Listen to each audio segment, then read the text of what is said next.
Sir విజయవాడలో మొన్నటి వరకు చూసాం సార్. వరదలు మొత్తం కూడా విజయవాడని మొత్తం ముంచేసింది. అయితే ఇప్పుడు మరొక సమస్య కూడా అక్కడ తలెత్తిందా సార్? చాలా పెద్ద ఎత్తున అంటువ్యాధులు సోకుతున్నాయి ప్రజలందరికీ. లక్షలాది మందిలో ఎఫెక్ట్ అయిపోయారు. ఈ అంటువ్యాధుల వల్ల వైరల్ ఫీవర్స్, డెంగ్యూ ఫీవర్స్ ఇటువంటివన్నీ కూడా వాళ్ళకొస్తున్నాయని అంటున్నారు సార్. మరిప్పుడు చంద్రబాబు నాయుడు గారు కూడా దీని పట్ల సీరియస్ అయిపోయారు. ఏ విధంగా అంటే ఏ విధంగా ఇవి సర్క్యులేట్ అవుతున్నాయన్న దానిపైన ఒక పర్యవేక్షణ కూడా చేస్తున్నారంట. మరాయన ఏం చేయబోతున్నారు? అసలు ఈ అంటువ్యాధులు ఏ విధంగా వ్యాప్తి చెందుతున్నాయి? దీని గురించి ఏం చెప్తారు?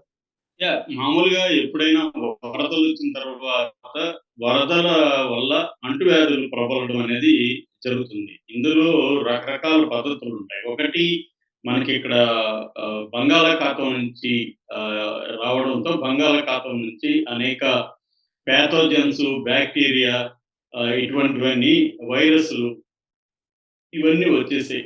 సో, దీనివల్ల ఏమవుతుందంటే, ఇప్పుడు వరదల్లో దాదాపు 3,00,000 మంది విజయవాడలో చిక్కుకున్నారు.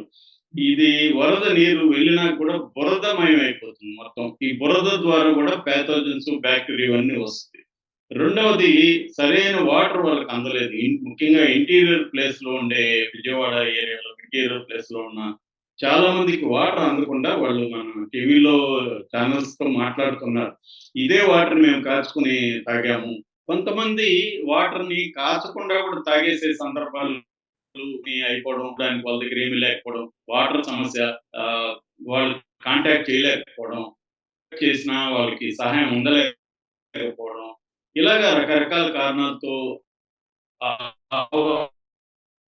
వాటర్‌ని చూద్దామని తాగేసిన సందర్భాలున్నాయి. దానివల్ల కూడా ప్రాబ్లమ్. ఎందుకంటే డ్రైనేజ్ అంతా కూడా దీంట్లో కలిసిపోవడం, ఆహ్, దీనివల్ల అనేక రకాల బాక్టీరియా ఇవన్నీ కూడా వచ్చాయన్నమాట. మామూలుగా డెంగ్యూ గావచ్చు, టైఫాయిడ్ గావచ్చు, తర్వాత హెపటైటిస్ ఏ గావచ్చు, ఆహ్, తర్వాత దాన్నేమంటారు గ్యాస్ట్రో ఆహ్, ఇంటెస్టైనల్ జబ్బులున్నాయి. అవి గావచ్చు. వెంటనే మనకి జలగ లాంటివి కొన్నుంటాయి కదా! పురుగులు అవి మన చర్మంలోకి, బ్లడ్‌లోకి వెళ్ళిపోతాయి. సో, అలాగా రకరకాల పద్ధతులు ఇప్పుడు విజయవాడలో అంటువ్యాధులు పెద్ద ఎత్తున ప్రబలిపోయినాయి. దాదాపు 2 మంది అఫెక్ట్ అయిపోయినారని చెప్తున్నారు. సో, దీన్ని ఎలా చేయాలి? ఒక సర్వే 150 వైద్య బృందాల్ని ఏర్పాటు చేసినట్టు నిన్న చంద్రబాబు ప్రకటించారు. సో, 4 రోజుల పాటు విజయవాడలో 32 వార్డుల్లో, మున్సిపల్ వార్డుల్లో ఈ ఈ బృందాలు వెళ్లి సర్వే చేస్తాయి. ప్రతి బృందంలో కూడా ముగ్గురు కమ్యూనిటీ హెల్త్ ఆఫీసర్లుంటారు. ఒక ఏఎన్ఎం. ఏఎన్ఎం అంటే ఆక్సిలరీ నర్స్ మిడ్‌వైఫ్ అంటారు. అంటే నర్స్ అంటే ఈ బృందాలు వెళ్లి ప్రతి ఇంటికి వెళ్లి వాళ్ళకున్న ఎటువంటి ఆరోగ్య సమస్యలున్నాయి అనేది రాసుకొని ఆహ్, ఎక్కడెక్కడ సివియర్‌గా జబ్బులు గాని ఏమన్నా వచ్చి అఫెక్ట్ అయినారో వాళ్ళనందరిని గుర్తించి, వాళ్ళను ప్రాథమిక ఆరోగ్య కేంద్రాలకి లేకపోతే వైద్య శిబిరాలు 180 పైన వైద్య శిబిరాలు ఏర్పాటు చేశారని చంద్రబాబు ప్రకటించారు. అట్లాగే గవర్నమెంట్ హాస్పిటల్ దగ్గరగా అవి కూడా స్టాఫు అందరిని అక్కడ ఉంచి ప్రజలకు అందుబాటులో ఉంచే విధంగా చంద్రబాబు చేస్తున్నట్టు చెప్పారు. సో, వీళ్ళని అక్కడికి తీసుకెళ్ళి వాళ్ళకి తగిన వైద్యం అంటే వాళ్ళకి ఇది కాకుండా మెంటల్ ఇష్యూస్ కూడా దీనివల్ల ఉంటాయి. ఎందుకంటే మామూలుగా ఇటువంటి ఒక పెద్ద ప్రమాదం జరిగినప్పుడు పీటీఎస్‌టీ అంటారు. అంటే పోస్ట్ ట్రామాటికల్ స్ట్రెస్ డిజార్డర్ అంటారు. పీటీఎస్‌టీ. ఒక ట్రామా లైఫ్‌లో ఒక పెద్ద ఇది జరిగినప్పుడు దానివల్ల మానసిక దానికి కూడా కౌన్సెలింగ్ ఇవ్వడం, వాళ్ళకి భరోసా ఇవ్వడం, లేదా వాళ్ళ ఫ్యామిలీలో ఎవరికైనా తీవ్రమైన హెల్త్ ఇష్యూస్ రావచ్చు, లేదా చనిపోయుండొచ్చు. ఇలాంటివి కూడా జరుగుతున్నాయన్నమాట. సో, వీళ్ళకి కూడా తగిన వైద్యం అందించడం అనేది ఇప్పుడు ప్రధాన కర్తవ్యం. చంద్రబాబు అయితే దాన్ని రంగంలోకి దిగారు. సో, 150 బృందాలు 32 వార్డులకెళ్తున్నాయి. ఒకటేందంటే ఆహ్, కొంత లేట్‌గా చంద్రబాబు మేల్కొన్నట్టుగా కనిపిస్తుంది ఈ విషయంలో. ఏ ఏ విషయంలో అంటే వాలంటీర్‌లు గాని ముందుగానే రంగంలోకి దించుంటే అక్కడ పనిచేసిన గతంలో ఎవరెవరు పనిచేశారో 32 వార్డుల్లో ఆ వాలంటీర్‌లు గానింటే ఆ వాలంటీర్‌లకి ఆల్రెడీ ఇళ్ళకి సంబంధించిన సమాచారం వాళ్ళ దగ్గర ఉంటది. ఏ ఇళ్ళలో ఎవరుంటారు? వాళ్ళ ఆల్రెడీ ఉన్న ఇష్యూస్ ఏంటి? చిన్న పిల్లలు ఎంతమందున్నారు? ఈ డేటా అంతా వాలంటీర్‌ల దగ్గర ఉంటది. ఎందుకంటే 50 ఇళ్ళకి ఒక వాలంటీర్ ఉంటారు. ఆ 50 ఇళ్ళల్లో ఉండే వాళ్ళందరి గురించి ఈ ప్రత్యేకమైన వాలంటీర్‌కి సమాచారం ఉంటది. అందుకనే జగన్ ఉన్నప్పుడు ఈ వాలంటీర్ వ్యవస్థ వలన ప్రజలకి ఎంతో మేలు జరిగింది. ఎందుకంటే కరోనా టైంలో కూడా చూసాము. అంటే వాళ్ళకి అన్ని డీటెయిల్స్ ఉంటాయి. ఇందులో పెద్దవాళ్ళు ఎవరుంటారు ఈ ఇంట్లో, పిల్లలు ఎవరుంటారు, వాళ్ళకి ఏమేమి ఇష్యూస్ ఉన్నాయి, ఇవన్నీ వాళ్ళకి ముందే ఒక ఐడియా ఉంటది. కాబట్టి ఈజీగా వాళ్ళు అప్రోచ్ చేయగలుగుతారు. సో, ఇది ఇక్కడ ఇట్లాంటి వరదలొచ్చినప్పుడు కూడా వాలంటీర్‌లు గాని మనం గతంలో చూసినాం. వాలంటీర్‌లు చాలా లోతు నీళ్ళలోకి కూడా ఎళ్లి వాళ్ళకి పెన్షన్ ఇవ్వడం కావచ్చు, వీళ్ళు సరుకులు అందించడం ఇవన్నీ మనం వీడియోస్ చూసాం.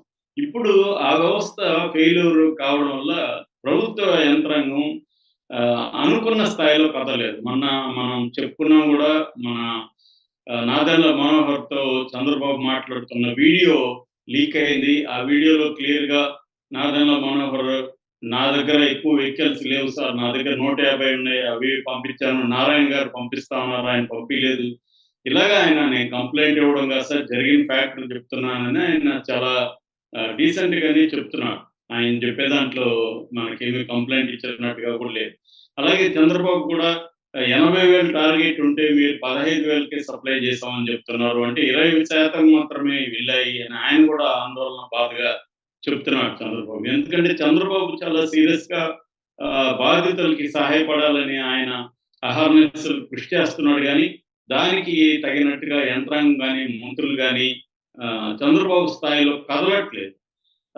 కొంతవరకు లోకేషు, నిమ్మల రామానాయుడు ఇలాంటోళ్ళు ఆహ్, కార్యక్రమం బుడమేరు ఎక్కడెక్కడ అయితే ఇబ్బందులున్నాయి, గండ్లు పడ్డాయి అవన్నీ పూడ్చడం అవన్నీ చేస్తున్నారు. సో, ముఖ్యంగా వీళ్ళకి ఇవన్నీ అందాలి. దాంతో పాటు మెడిసిన్ గూడా చాలా ఇంపార్టెంట్. ఇమ్మీడియేట్ ఇప్పుడు ఆహారం తినాలన్నా వాళ్ళకి ఆరోగ్యం బావుండాలి గదా! ఇప్పుడు తీవ్రమైన డెంగ్యూ లాంటివి ఉండేవాళ్ళకి రెగ్యులర్ ఆహారం అనేది ఇంకా ఇబ్బందవుతుంది.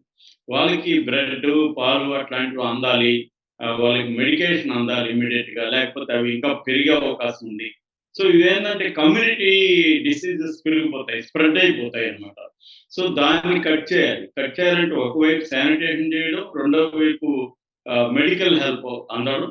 మూడవది మెంటల్ హెల్త్ ఇష్యూస్ ఉన్న చోట వాళ్ళకి కౌన్సెలింగ్ గూడా ఇవ్వాల్సుంటది. సో, ఇదంతా అంతే. ఇది గూడా టార్గెట్ కాదు. మనం సింపుల్‌గా గవర్నమెంట్‌నేమో చంద్రబాబుని విమర్శించేయడం అనేది సులభమే గానీ, చేయడం అనేదే కష్టం ఎప్పుడైనా. బయటుండి మనం విమర్శించేయొచ్చు.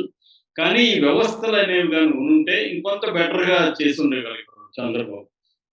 అంటే సచివాలయ వ్యవస్థ గాని, వాలంటీర్ వ్యవస్థ గాని ఉండుంటే ఇంకొంత బెటర్‌గా ఉండేది. కనీసం దీన్ని గుణపాఠంగా తీసుకొని చంద్రబాబు కింది స్థాయిలో వ్యవస్థల్ని బలోపేతం చేయడానికి ఏం చేయాలనేది నెక్స్ట్ వరదలొచ్చినప్పటికంతా వర్షాలు తీవ్రమవుతుందా అంటున్నారు. అక్కడ కూడా వరదలొచ్చే అవకాశం ఉంది.